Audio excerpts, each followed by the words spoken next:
So when we talk about the common misconceptions, and when I go on this rant about why I do what I do and why I talk about women's health the way that I do and why I bring in so many Eastern medicine concepts into this conversation and information, it's because the research is not there for the science-based medical model that the US has to go to a medical doctor as a female and say, I have lower abdominal pain, I have this or this going on, something is wrong, blah, blah, blah, blah. The number of times that instead of getting pain medication, that you get a medication for depression or anxiety, right? Why are we treated like this? Why is it so difficult? Why do women suffer with these diseases more? And how come in today's day and age, with all the advancements in technology and everything else, are we not having the best quality of life out there? Hey there, welcome to the Female Health Solution podcast, where we discuss women's health, hormones, and everything else in between. Join me as we dive into the tools that you need to live your healthiest life. Common misconceptions. Is this true? Is this not true? What's actually happening with women's bodies, women's health, and why are things set up the way that they are? I'm Dr. Beth Westie, Women's Health and Hormone Expert. Host of the podcast, The Female Health Solution. We're going to dive into some of these things, common misconceptions. So many women struggle with their health and then getting treatment for their health issues, not understanding what they're doing wrong, what they can do better, all of these other things. And while I do advocate for people to be their own driver of their own health and everything else, yes, but we're led astray, right? It's like a wolf in sheep's clothing leading you back to the pasture. It's like, no, that's not correct. So some of the things I'm going to read off come from the book Doing Harm by Maya Doonesbury. I talk about this book a lot. I recommend it to just about every woman I work with. Every lecture or talk that I do, whether it be at a professional school or for any type of business or community, I will talk about this book. The truth about how bad medicine and lazy science leave women dismissed, misdiagnosed, and sick. So in order to understand some of the common misconceptions and why things are the way that they are, it's also important to understand how things got to set up to be that way. How did things start so that this is where it is today? I'm also going to be referencing some of the information. Some of the information I'm going to talk about is from the book Invisible Women, Data Bias in a World Designed for Men. Right? Okay. So when we talk about some of these things there, it goes back to, in the United States, how medical schools came about. And there were medical schools that were opened up by women, for women, that type of a thing, because women weren't being allowed to enter into medical schools. Fun fact, Elizabeth Blackwell in 1847 was the first female physician in the United States, and they let her in as a joke. Top of her class, though, right? She was super smart and fantastic at what she did. They restricted women from entering schools, and then the Flexner Report came out so that funding only went to certain schools that only allowed men in, white men in, which means that a lot of the other schools that were for women to become doctors didn't exist anymore. And this is for regular medicine, right? This doesn't even include alternative medicine, which they deemed illegal for a lot of different things and then jailed people for it. So that's a whole different discussion. That's a whole different scenario when we talk about, and I say alternative medicine with my little air quote fingers here, because alternative medicine includes things like acupuncture, Chinese medicine, Ayurvedic medicine that is, used on billions of people throughout thousands of years across the world and works and is helpful. And just because it's not the norm in the US, why isn't it the norm? Why is it seen as alternative or something that's weird or whatever? Like the number of times I've been called a witch doctor or that like I do voodoo or something. And I'm like, what? And again, I don't know enough about that. I think, isn't voodoo a religion? I'm getting off track here. But like these are healing arts that are practiced by people and on people across the world and have for not just centuries, thousands of years and work. Why isn't it commonplace in the US? Because of like the Flexner report, and then where the money went after that, where things were funded, where things were not funded, all of those other things. And then they got to control what happened with it. What happened with medicine? It was very highly controlled, which means they didn't include women. And if you're like, that doesn't sound right.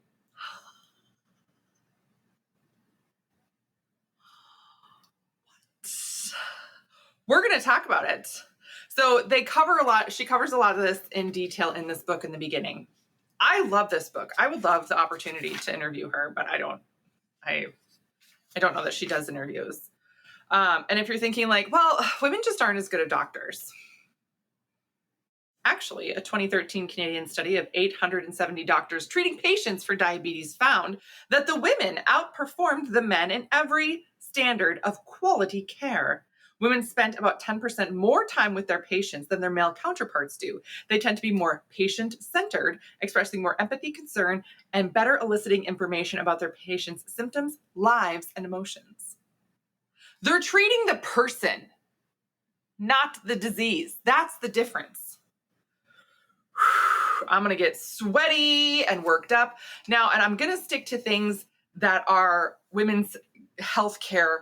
I'm not just talking about bikini medicine, again, with my little air quotes, bikini medicine, the areas of the body that's covered by a bikini, right? That's women's health, right? All your lady bits, that's just women's health. No, there's other organs that we have that are very important. And you want to know what? You want to know what the number one killers, right, of things that cause death for women are the same things as men: heart disease, stroke, and some type of cancer. 1, 2, and 3. It's the same for men and women. But does enough funding and research and money go into the same thing, men versus women? No, it doesn't. Why doesn't it? Because, right? And if you're thinking, oh, cancer, what's the number one cancer killer for women? It's got to be breast cancer, right? No, it's lung cancer. Yeah. These are things you can look up in Google and things like that. So when we talk about some of these misconceptions and you're like, well, women are just weaker, or women have a lower pain threshold, or they're hysterical, or they get so emotional about their whatever. All of that is completely untrue. Women actually have higher pain tolerances, right? I've seen so many things. I'm sure you have too. Or you ask any tattoo artist who has a higher pain threshold, men or women, right? My favorite, this is a side note, but one of my favorite videos, a friend of mine does tattoos, and it was like this video of him doing a tattoo on somebody, like the difference between men and women. Men are like sweating and screaming, and it's like this tiny little tattoo in a regular area, and women are getting a tattoo in a painful area like the ribs or something, and they fall asleep. So it's a very big difference. It's a very big difference. When we talk about research that's done, research is done equally 50-50, right? Men and women have made up about 50% of the population for like all time, right? That's just how it's been. So wouldn't it make sense that all research is done equally? It's not. It's not. There was a study of aging, right? A study of aging. The Baltimore Longitudinal Study of Aging. It began in 1958. 1958. So they're studying aging in the human body. For the first 20 years, guess how many women were enrolled in that study?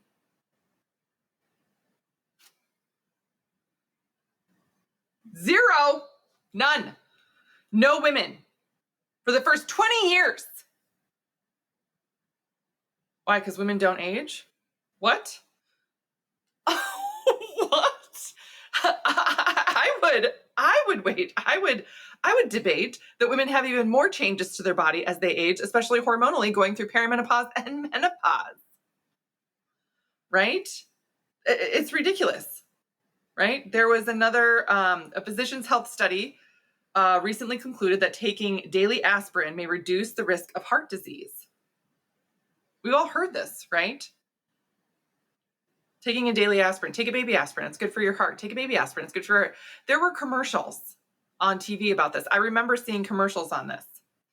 Conducted on 22,071 men and 0 women. So this health information that is thrown out there, do this, take a baby aspirin, all these other things. It was not conducted on any women, right? And yet women are being given this recommendation, right? And then when they actually found and did a study with women, they found that taking a baby aspirin for women actually didn't make an impact on their heart health. I'm not saying it's bad to do these studies. I'm saying you have to gender specify them because how the function of our systems are different. Heart attacks present differently in men and women. That's why they're missed so often in women. It's not because women don't get treatment or don't do things to prevent them from coming on board overall. We're not taught to recognize the onset of them. That's what this is, right? And the whole thing about studying things appropriately for women, there are so many things, I'm going to get into this stuff next, that are just completely missed, right? Oh yeah. This is one of my favorites. This is one of my favorites. When the Women's Health Initiative, this is on page 47, by the way, in case you're wondering. I'm just reading some of these off just to give you a reference a little bit. Now, I am cherry picking some of this information, but these are facts, and this is historical information that actually has happened, right?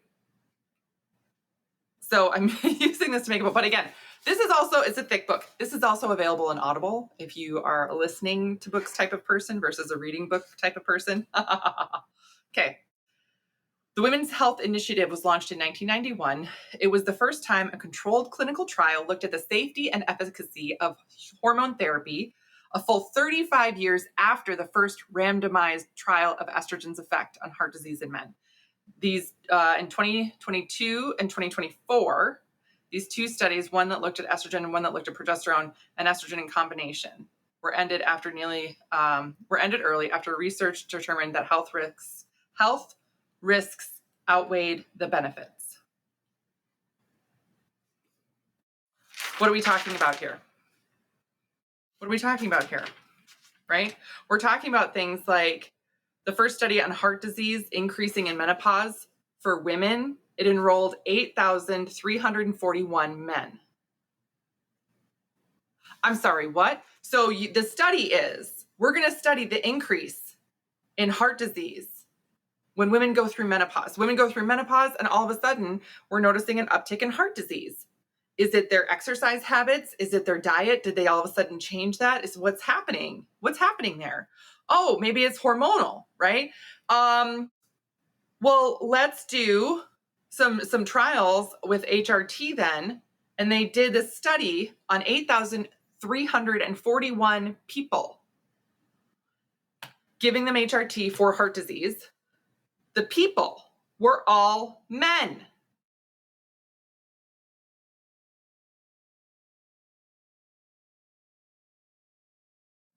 I wish I was making this up. I wish this was not a real thing. Men were the only people in a study that was studying something that was for women in menopause. What? Sounds crazy. Would you study something for prostate cancer in only women?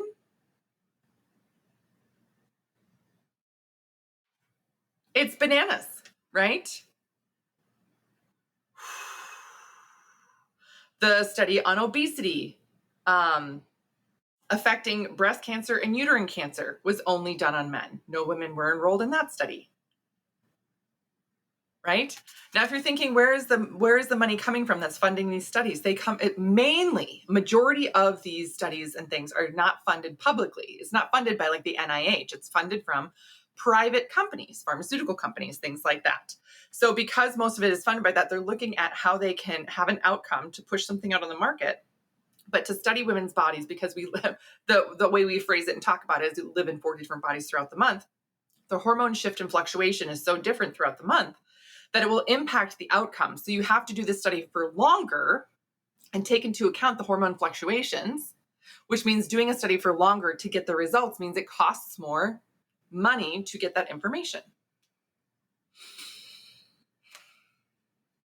There were laws that were passed Back in the 70s, women could not actually participate in pharmaceutical studies. It wasn't until 1993 that a law actually got passed that women could be allowed to participate in studies. And you're thinking, oh, that must change everything then. Then that must make a big difference, right? And the truth is, women make up about 37% of trial subjects to this day. That percentage, even though it increased from 0 30 years ago-ish, is only up to 37%. And even if things are studied, not studied by gender, they're not reported by gender either. And if you're thinking just like human trials or things like that, no. It goes down to animals that they do studies on, mice or rats or whatever, and even cells that are male.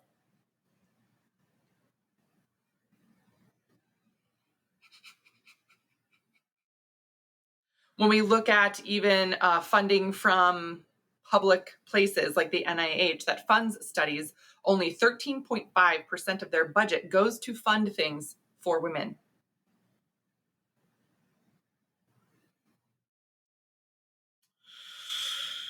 Yep. The thing that gets me too, I'm going to go back to the aging study where they didn't include women for the first 20 years, right?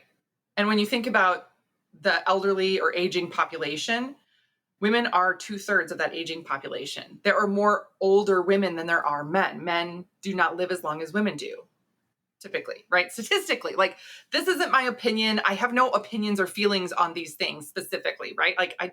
It just is, the numbers don't lie. When you take data and take information, numbers don't lie on this stuff. So why wouldn't you study aging more even in women? Because they are the ones living longer. How can you take that information and apply it to men if you want to improve the longevity and quality of life for humans?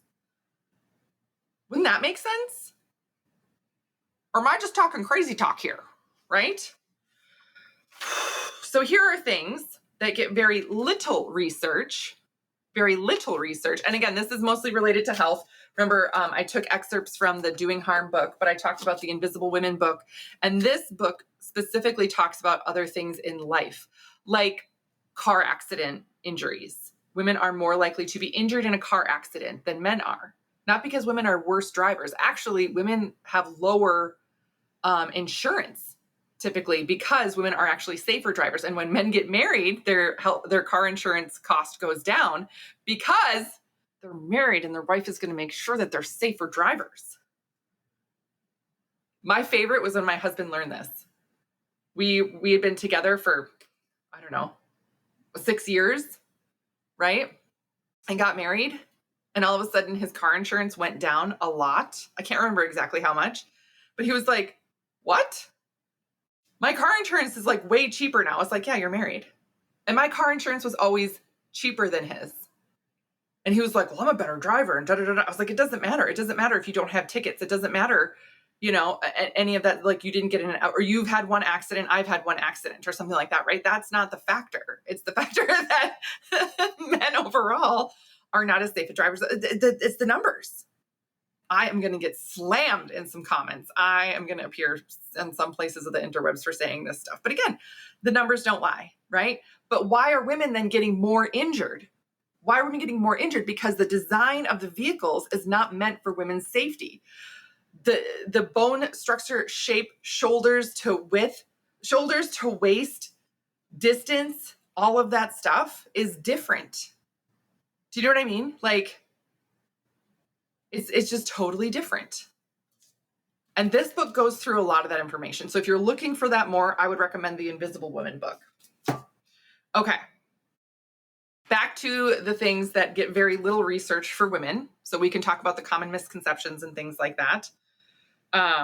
Very little research is given towards maternal morbidity. And in the United States, I think this is an absolute travesty. Sorry, side note again, because our emergency healthcare is top notch. If you break a bone or get in an accident or something like that happens, like, best emergency care ever. But for something regular, like giving birth and having high infant and mother mortality rate, or having very low infant and mother mortality rates, we should be like first in line as a country. And I can't remember exactly, but we were like 37th, I think, the last I looked. We should be in the top 2%, right, in the US. That's just so, but even now, very little research goes into that. Autoimmune, addiction, lung, ovarian, and endometrial cancer. Very little money goes into research for that. Fibroids, endometriosis, pelvic floor disorders, PCOS, and even Alzheimer's for women. Things that really impact quality of life really get kind of no research. And I'm going to say no research as in like there's very, very little of it out there. Even less are arthritis, chronic fatigue, chronic pain, eating disorders, fibromyalgia, incontinence, IBS, pregnancy-related issues, menopause, mental illness, migraines, sexual dysfunction, stress-related disorders, thyroid disease, and type 2 diabetes for women. Very, very, very little research. That's what we're looking at here. So when we talk about the common misconceptions, and when I go on this rant about why I do what I do and why I talk about women's health the way that I do and why I bring in so many Eastern medicine concepts into this conversation and information, it's because the research is not there for the science-based medical model that the US has. To go to a medical doctor as a female and say, I have lower abdominal pain, I have this or this going on, something is wrong, blah, blah, blah, blah. The number of times that instead of getting pain medication, that you get a medication for depression or anxiety, right? Why are we treated like this? Why is it so difficult? Why do women suffer with these diseases more? And how come in today's day and age, with all the advancements in technology and everything else, are we not having the best quality of life out there? What is happening, right?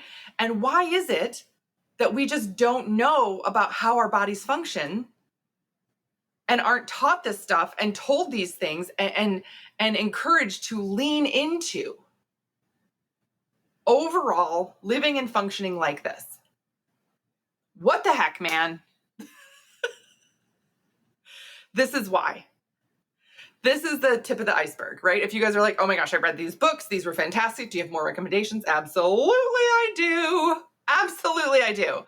Like I said, I am an avid reader. I have a big library, and I love to dive into this stuff. And again, these are things that I teach women. So in saying that, I'm going to talk about more common misconceptions or really important information that women need to know for basic lifestyle shifts and changes that are going to help you. Now, if you're like, this is really helpful, I really enjoy this, make sure you're on the wait list. These are little things that you can change in your life and implement for the rest of the women in your life. The number of times I work with a mom who's got a teenage daughter and she's like, I am watching her starting to suffer with her periods or other issues, blah, blah, blah. I suffered and it's gotten worse. I'm going to try and fix it for myself. But now that I know different, I'm going to help her do different as well and work with her system so that she doesn't have the same issues that I had. Beautiful. Love it. Love it. Okay. Okay. When we talk about sleep overall for women, women need more sleep than men. Women need more sleep than men. The saying, you know, men need, like, you need about 8 hours of sleep. Men can do really well 7 to 8 hours of sleep on a regular basis, right?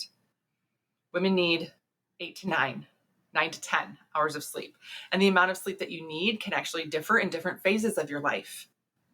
I'm not just talking about pregnancy and postpartum or things like that. I'm talking about perimenopause, menopause, different phases of your cycle, follicular or luteal phase. You're going to need different amounts of sleep to help with that recovery time as well. It's different. So on average, you'll need at least 30 minutes to even an hour more of sleep. And if you're thinking, good Lord, how am I going to get that? That's a shift and change in lifestyle that you have to make. Going to bed earlier, waking up later, setting yourself up for success, all these other things. Taking naps if you can.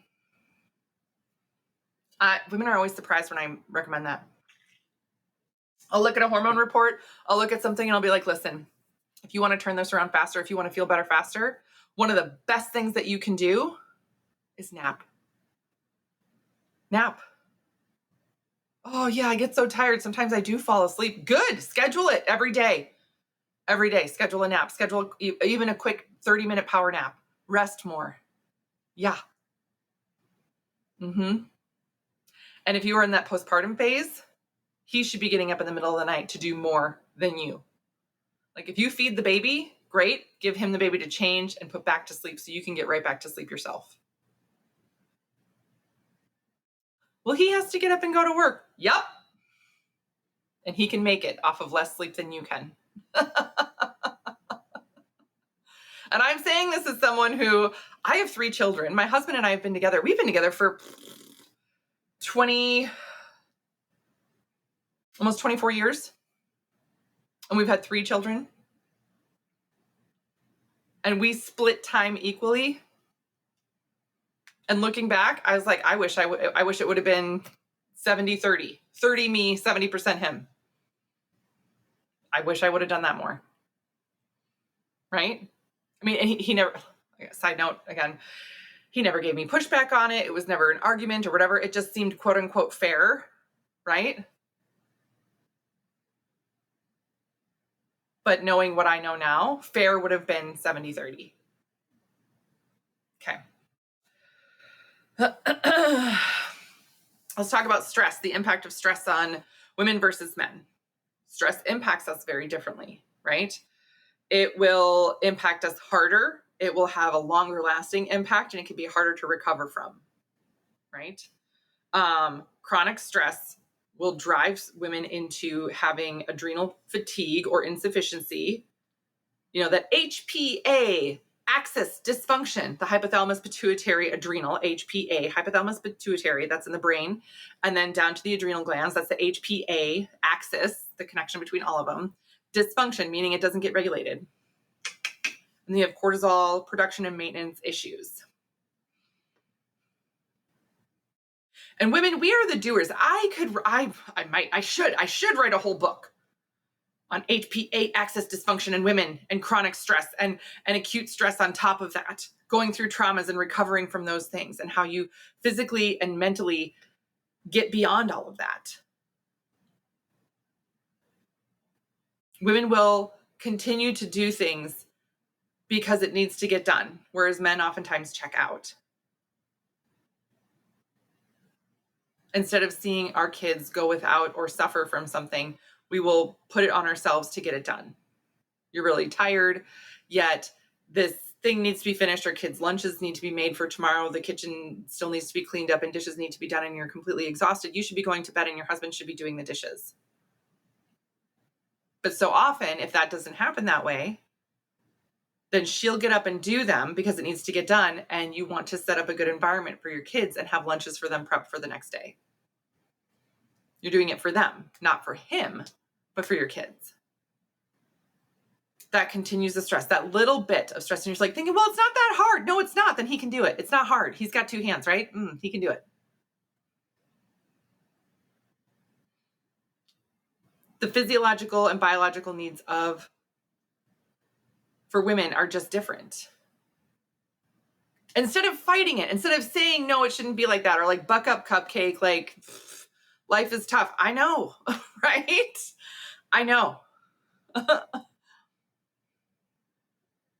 Oh, it just takes hard work. Yup. That's not what it's about. It's about being able to work the hardest, but also leaving space and having the capacity for your body to be the healthiest that it can be.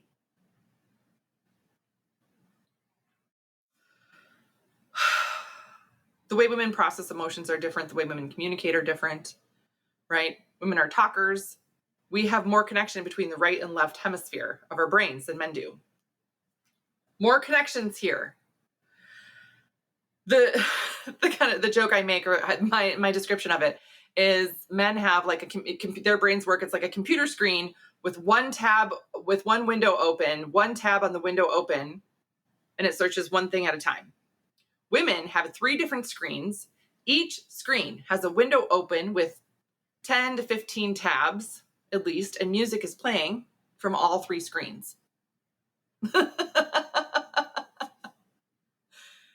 Again, one is not better or worse. It's not about good or bad here. So make sure when we're talking about this information, it's important to not regulate it like that, right? But to keep in mind that it's just different, and to understand so that the stress that it takes on a brain that has that much going on at once needs to have downtime. This is why women are more prone to anxiety, depression, and then that can lead to more autoimmune issues. Autoimmune conditions are wildly more prevalent in women than in men. Like 80% more in women than in men. That's crazy pants. Why would it be like that? Because of how our systems process stressors a lot of the time.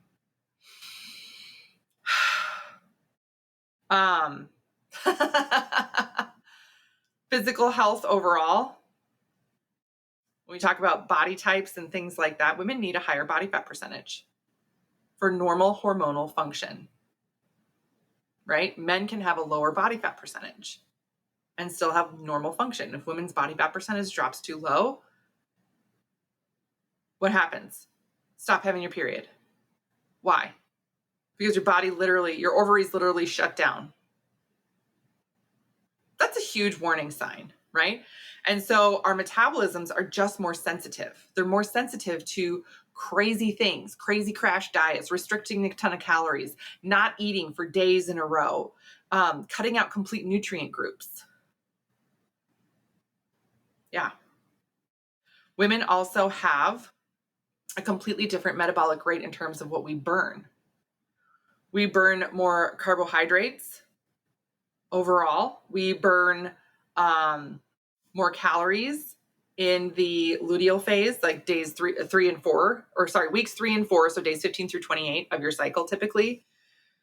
Your basal body temperature increases, all these other things. You will actually burn more calories than naturally. So it's normal to be hungrier. So if you're starving yourself then and saying, oh, last week when I was in week 2, I only ate these things. I had this many calories a day. I ate this for the day. And now it's week 3 and you're still eating the same way. You're actually putting your body into a deficit, which over time is going to see it as a stressor, like you're not getting enough.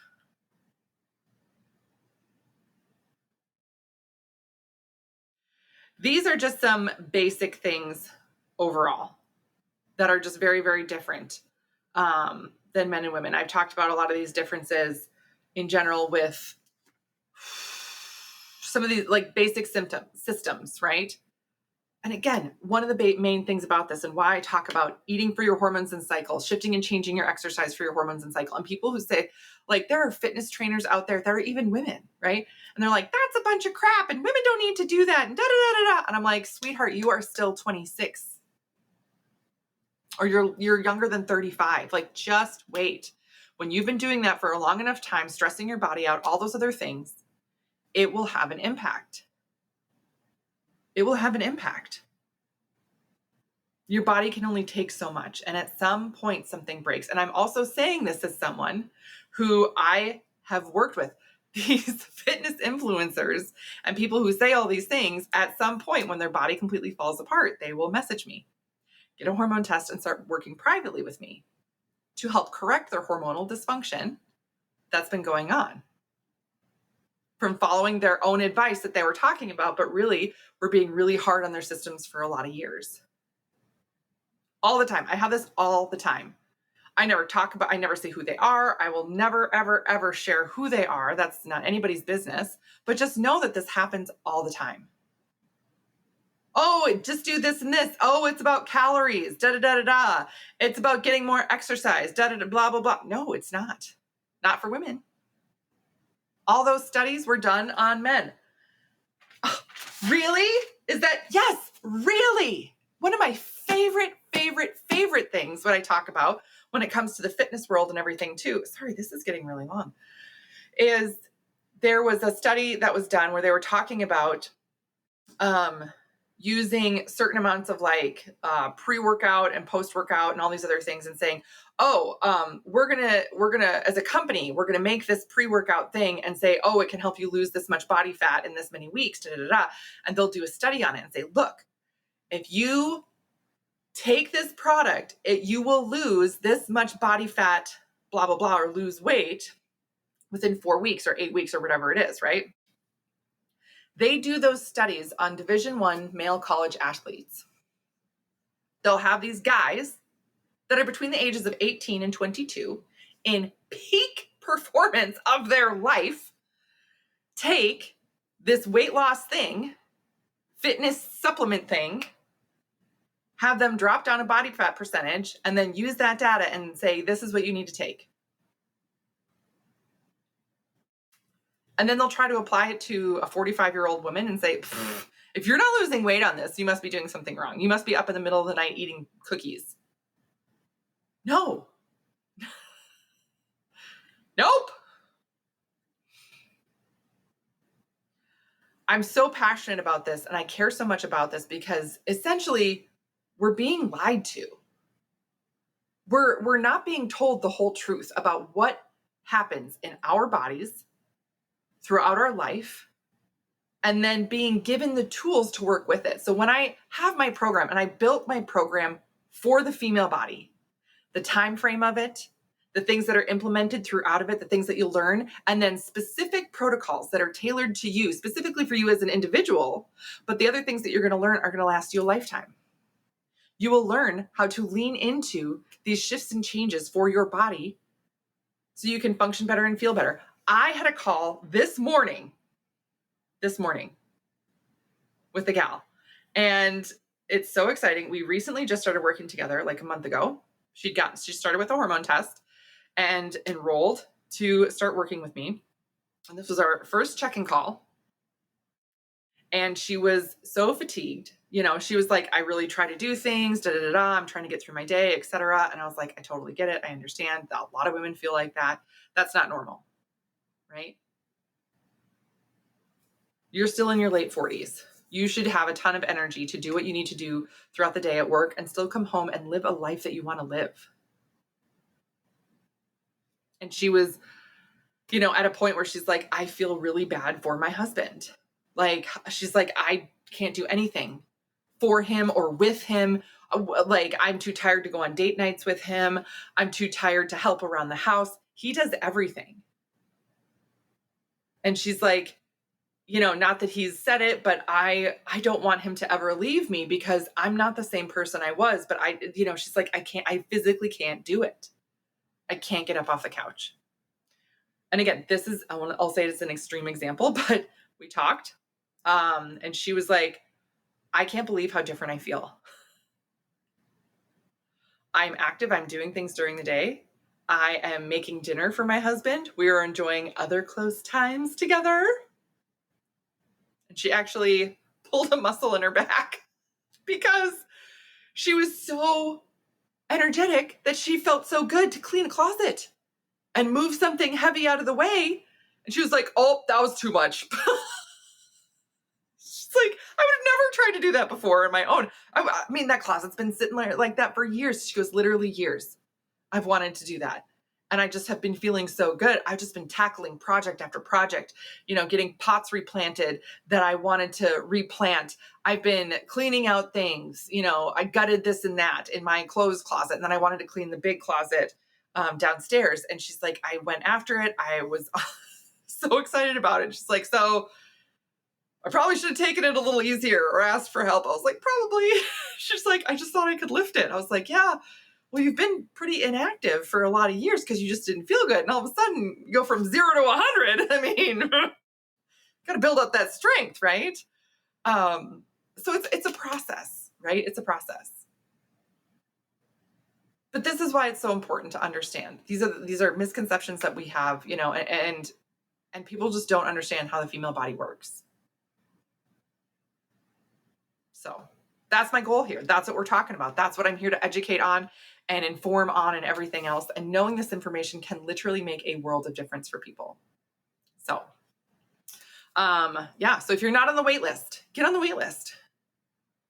If you haven't jumped in yet, jump in. Start learning more of this information. Start diving into, you know, understanding more about your body, the human physiology that you have, the female physiology, and then how to shift and change even the littlest things that can have a huge impact on how you function on a daily basis, how you feel, how it improves your quality of life, your relationships, your career ventures, because you got more energy and more mental clarity and all these other things. I mean, that's my favorite. That's my favorite.